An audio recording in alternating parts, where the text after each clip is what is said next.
Coach, you don't got to see. Are we both supposed to be here? Coach, you got to see right there on the steps. You got to sit on the steps.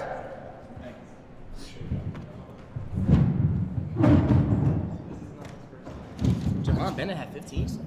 When? What's that?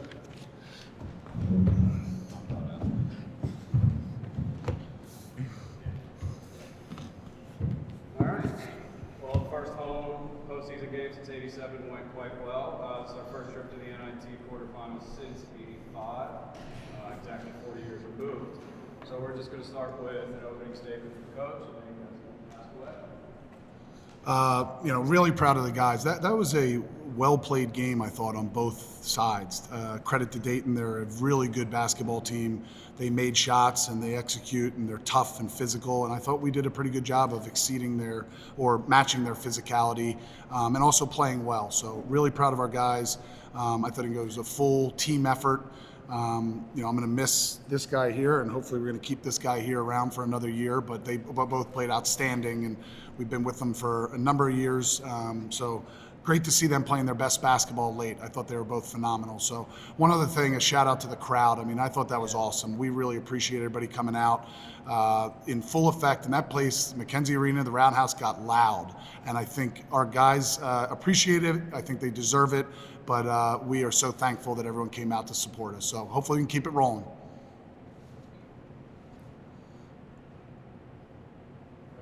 And, you lost Frank. It was this transition and finding rotation. I feel like there is such synchronicity with those guys knowing their roles, and they're playing out of fail, they're playing to succeed. Talk about what you're seeing out of the game. Yeah, it was very difficult. We were trying to navigate that, meaning, Frank went down. We didn't know what was going to happen necessarily. And you worry about everybody's spirits, and first and foremost, worry about Frank. We addressed it a couple times. You saw the first half against Mercer in the Southern Conference tournament. We were a little shaky.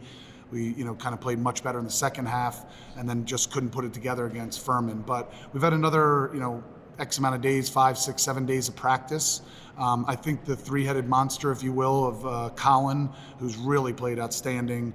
Latif has given us some really good minutes, and then Makai did really well, wedged a ball screen, got a dunk or a layup, and played really good defense, had a bunch of rebounds. So they're kind of doing it by committee, and I'm really proud of those guys for stepping up. And it's kind of next man up, and they've done a really good job of embracing the roles and positively impacting the game.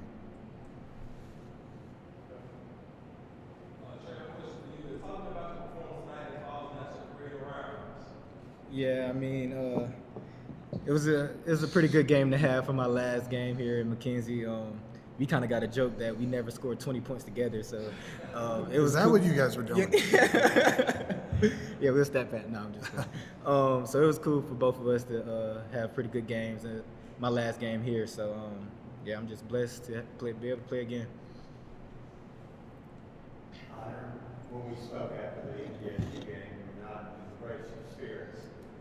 But talk about the turnaround from Tuesday night to today. What that means to you. Not in great spirits because of Your performance. my performance. You know what I'm saying? I don't want to be selfish.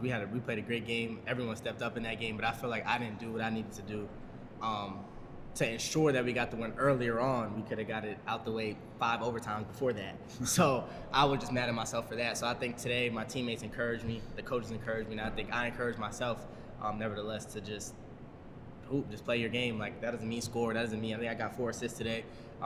So just making the right plays, I feel like I just was telling myself constantly, and I think that showed today. So, I'm proud of my team. I'm proud of my coaching staff and everybody. The crowd was amazing. So really shout out to them. If I could add something too, I was really proud of Honor in that MTSU game. He, not to bring up the bad, but he missed 2 free throws that he knows he does not miss. That's not him. And when he was younger, he had a tendency to hang his head a little bit and let that dwell on something like that. And obviously he continued to play and positively impact the game, but also hit the huge 3, the game winner or whatever. So just him keeping his head up, whatever, shows tremendous growth. And both these guys, I mean, this was awesome for me because we have a long history and, started at VMI, it's come full circle, and to see them play so well in front of our home crowd, I'm just super proud of both of them.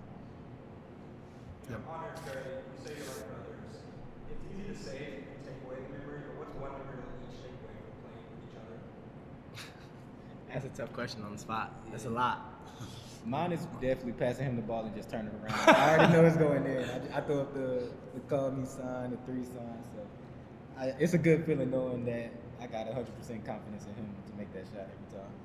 I just think our connection. I don't think you'll find it anywhere else. Honestly, it's like he knows where I'm gonna be at. I know what he's gonna do before he does it. Like I promise you, I'm behind him and I can visualize. Okay, he's about to do that, and he does that. So just that. I don't think you'll find that any other duo players. And obviously, we've been around each other a long time. But I'm gonna miss that. I'm gonna take that away from our experience together, just the connection we had. Because I don't know if I'll be able to find a better player on and off the court to me.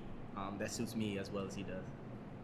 Next time you know he's going to turn it over, let me know. Oh, I got you. I got you. One turn. Yeah, I know. You were phenomenal. You were phenomenal. Coach Earl, when we get students of the game, we're going to ask you about that depth. So you got 15 bench points that was led by Latif and Jack.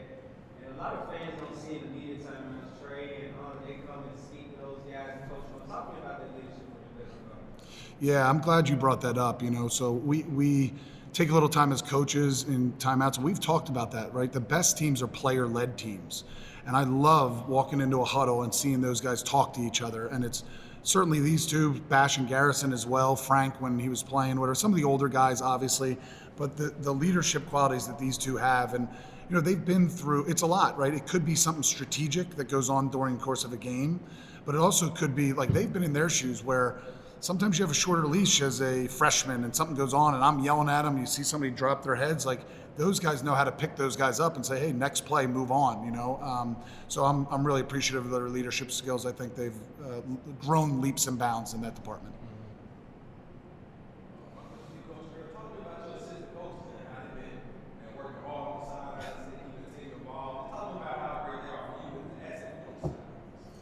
I got to think hard to pay them a compliment. No, this year has been really fun. The players certainly, but our coaches, we like to, it's cliche, but keep high character people around here. And I love my staff. They're great guys, but they work their tails off in game preparation, in preparing for the opponent, and preparing our team. Our scout team does a wonderful job as well, but also their player relationships. It's cool to travel on the road and we can, I can't sit here and not make fun of these guys a couple times, and they shell it out to me as well. But our assistants have great relationships with the players as well, and then you can see them at times. I'm turning it over. I'm saying, "Hey, sit down" or whatever, But they're passionate. They're into it. They do a good job with substitutions, how many timeouts we have, strategic things. So I'm really appreciative. We got a great staff.